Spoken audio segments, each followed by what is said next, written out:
Welcome to the Radical Success Podcast, where we focus on internal transformation to experience external results. I'm your host and coach, Doreen Rainey. Join me each week for insightful messages and powerful interviews to equip you to take bold, courageous, and radical action to live the life you want and deserve. It's Doreen, and you are listening to the Radical Success Podcast. Today's episode is all about joy and heartbreak. Now, you may hear that and wonder, how in the world do those two things go together? And I also felt that way up until recently, that how is there joy in heartbreak? But I discovered a few things about joy, and I also discovered a few things about heartbreak that kind of put everything in perspective. And I want to share that with you today. Now, before I jump into today's conversation, I want to give you a quick update on what is happening at the Radical Success Institute. We are so excited and gearing up for the Get Radical Women's Conference. Yes, it is our 7th conference, and it is going down March 20th through 22nd in Atlanta, Georgia. Now, I know you might be listening to this and going, man, that seems like a long way off. Well, you know what? It is time to start planning for your success now. And so if you want to experience an event where there is a unique mix of learning and insights and networking to take place, this is where you need to be.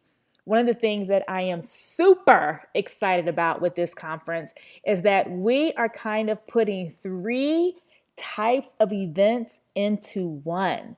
There are going to be some amazing keynotes and sessions from the main stage. There are going to be some intensive workshops, meaning we're going to be doing some work in the room around your goals, around your vision, around your purpose. And we're also going to have opportunities for networking and connecting with other people and exchanging ideas. And so if this is something that you know you need, if you know you're ready to step up to that next level when it comes to building wealth or growing your business or just simply moving past the barriers and challenges that are holding you back from being your best, you want to be in the place. And so you can get all the details. Registration is now open. You can go to getradicalconference.com and secure your seat today. So let's go ahead and jump into today's topic, which is all about the joy in heartbreak. Now, I know it never feels good when we get our hearts broken. And for the most part, I know I've done this. When I think about someone who's going through a heartbreak, I tend to attach it to a relationship, that a relationship has ended.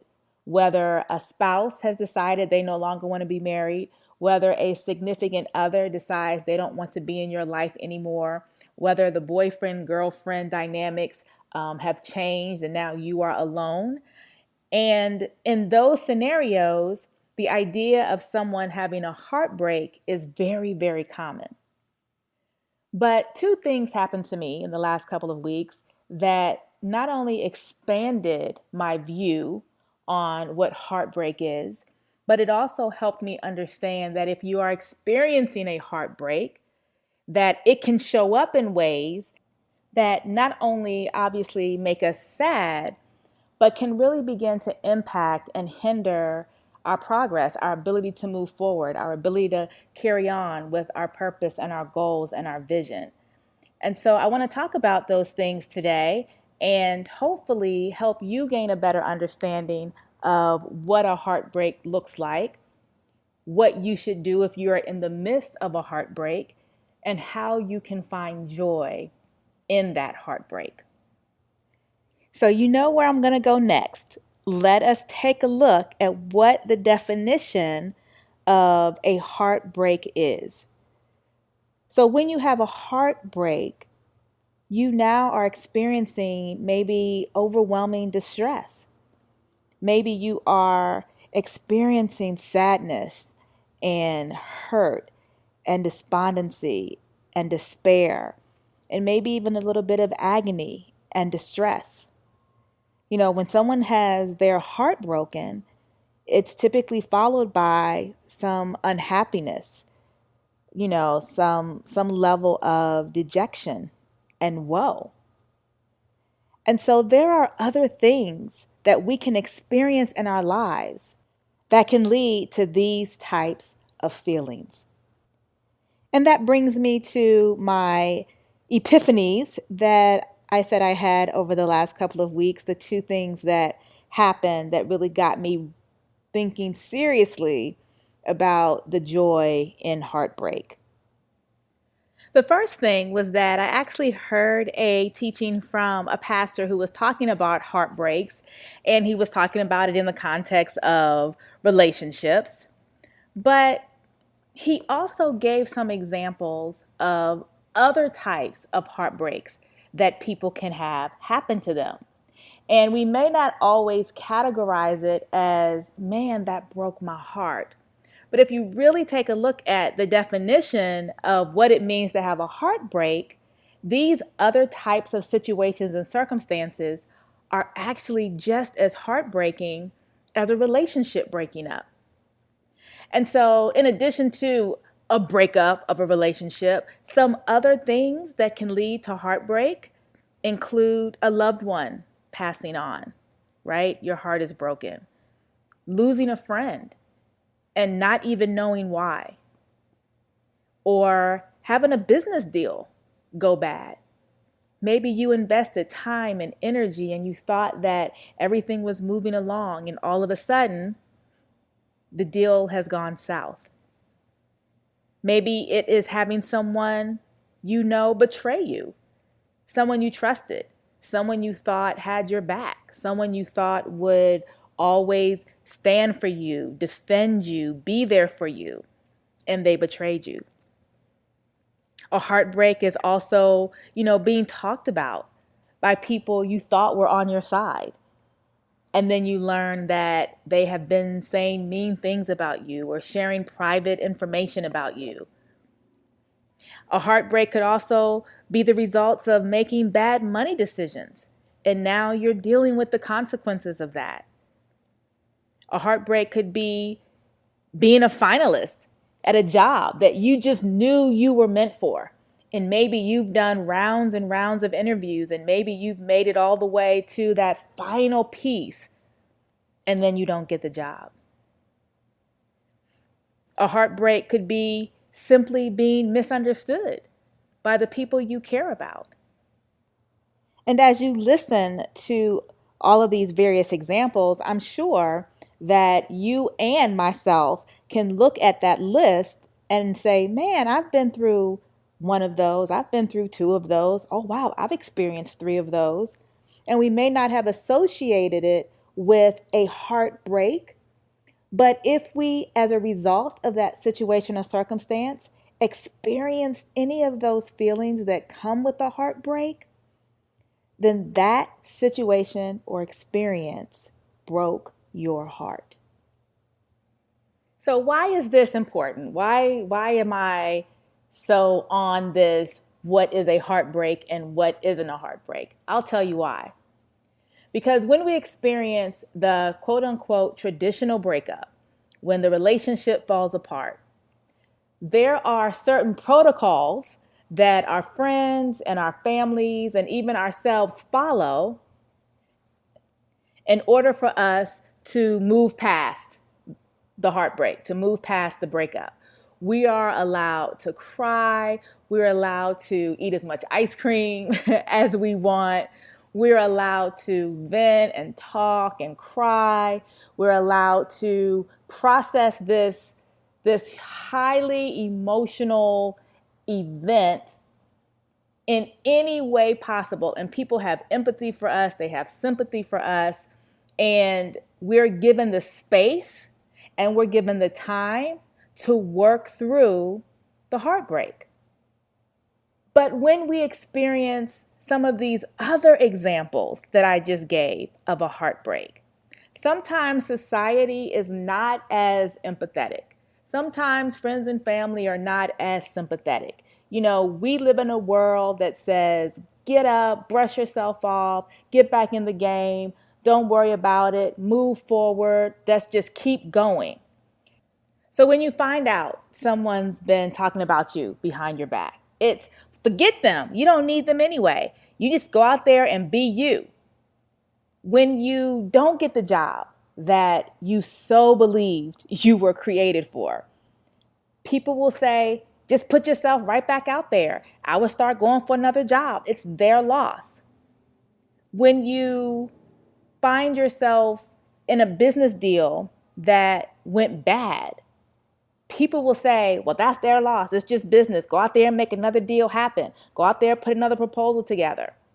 And what happens is we are so quickly encouraged in those situations to get over it, move forward, that we don't realize that if a heart is broken, the process for mending that broken heart must take place in order for us to fully move forward. So how do you know if one of these situations resulted in a broken heart for you, or if this situation, it kind of happened and you can move forward? Well, here's the litmus test. Are you sad? Are you unhappy? Are you feeling dejected? Are you devastated? Are you in pain? Are you hurt? Are you feeling any level of distress or grief? If you are, then that situation has caused a broken heart, and it deserves the time and the space to be mended. Don't let anyone discount what for you is a broken heart. To someone else, it's just a job. But for you, oh, it broke your heart. For someone else, hey, if they want to talk about me, that's their issue. I don't have time for that. I don't have anything to do with that. And that could be their situation. But for you, the person that betrayed you, to hear that someone you thought was your friend is not doing things that represent a friendship, breaks your heart. And you need to allow yourself the opportunity to mend from that. Because if you don't, that will lead to more sadness, more bitterness, more angry. Maybe there's a lack of trust that you begin to develop. Maybe you feel like you don't even want to try anymore. You don't want to try for that job. You don't want to try to succeed in business. You don't want to try to get yourself into a better place. You can find yourself feeling so overwhelmed that you aren't moving forward. But you're trying to figure out why you're feeling this way, why you're not moving forward. And the truth is, you haven't mended your broken heart. And so I want to share with you some ways that you can mend that broken heart. The first thing you can do is admit that that thing cut you deep. Admit that that thing hurt you more than you let on, and maybe even hurt you more than you even recognized. That's the first thing. That, gosh darn it, that hurt. Because being able to say that this has impacted me in a way that I didn't give it credit for allows you to now face the depth of that hurt and the depth of that pain. The second thing you can do to begin to mend a broken heart is to firmly affirm that you will get through this. And then after you get through this, you will be in a place where you can thrive past this. And you have to know that. You have to know that this situation, this circumstance, this feeling is not the end game. And that regardless of what has happened to me, and regardless how hurt I am, or regardless how sad I am right now, there is something bigger and better on the other side. And you have to embrace that, affirm that, and know that. And then the third thing to mend a broken heart is to get the lessons from the experience, not rehash it to find blame, not rehash it to deal with the woulda, coulda, shouldas, but to take a step back and say, I went through this. I'm going through this. I had this happen to me. What is it that I can learn from this, that I can take into my future that will be to my benefit? What nugget, what insight, what piece of critical data can I pick out of this horrible situation that I know will put me in a place where I won't be in a position to experience this again? And then finally, the key to mending a broken heart is to find the joy in the midst of the brokenness. And it's this point that brings me to share with you the other thing that happened to me in the last couple of weeks that's got me harping on this joy and heartbreak. And that is that my husband sent me a video. Now, some of you may be aware that for the last several years, my husband has been working overseas in Nairobi, Kenya. And because of his schedule, because of the traveling that he does, we're not always able to be together on holidays or birthdays or anniversaries. And this month, he celebrated his birthday, and this was one of those occasions where we could not be together. And he sent me a video. And this video was him at his office with some of the people that he worked with. And they had brought out a cake and they were singing happy birthday. And everyone was laughing and joking. And it was in that moment that I realized the connection between joy and heartbreak. It's heartbreaking for me to not spend time with my husband, for us to live on different parts of the world. And there's also an immense amount of joy in having him do the things that fulfill his purpose, that have an impact, that's creating a legacy. And while we work our plan that ultimately puts us back in the same country, back in the same home, there is this dichotomy of joy in the heartbreak. So I'm sharing that with you because maybe through this episode today, you've discovered that you are in the midst of dealing with a broken heart. That you have looked at some situations or circumstances and you've tried to brush them off. You've acted like it doesn't bother you. You've acted like you've moved on, or maybe you even thought you moved on. But when it relates to that particular situation or circumstance, there's still some sadness there. There's still some angst there. There's still some despair there. And if there is, I want you to know that it's okay to feel that. It's okay to take steps to mend that. And it's ultimately okay that while you're mending it, to find joy inside of it. So I hope that I have done justice to this explanation of joy in heartbreak. It is something that I've been really rolling around in my head for the last couple of weeks. And I hope that the way I've explained it, the way I've presented it, has made sense to you. But overall, I want you to recognize that there are many things in our lives that happen to us and that can profoundly impact our emotions and our actions and our ability to move forward and do great things. And if we don't properly identify those things, i.e., it has broken my heart, then we don't put ourselves in the situation to mend it, to change it, and to move forward from it. And so it's my hope that through this episode, you're able to now identify, mend, and move forward. And as always, I would love to hear your biggest takeaway, your biggest aha from this session. You can absolutely leave me a comment on Instagram, or you can hit me up on Twitter. You can also leave a comment in the comment section if you're watching this on our blog or online. But I would love to hear how you are finding joy in the midst of heartbreak. So this is Doreen Rainey, your Radical Success Coach. I am signing off. I want to encourage you to check out our upcoming event, the Get Radical Women's Conference. You can go to getradical.com for all of the details. So until next time, be radical.